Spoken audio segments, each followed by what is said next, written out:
Hello everyone, continuing with our web server features. In this video, we will use a variable to control the image that we added in one of the previous videos. Like other visualization objects, images have several properties that can be configured. And in this example, we use the state variable property. So under the state variable, you can assign variables that control different aspects of the object's behavior.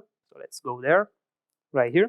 And in our case, we use the invisible property. This property allows a Boolean variable to determine whether the image is visible or hidden. For example, here I'll assign output 03,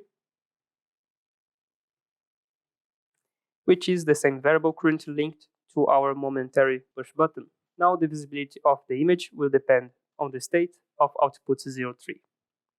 Next, I'll log into the controller so we can test the behavior.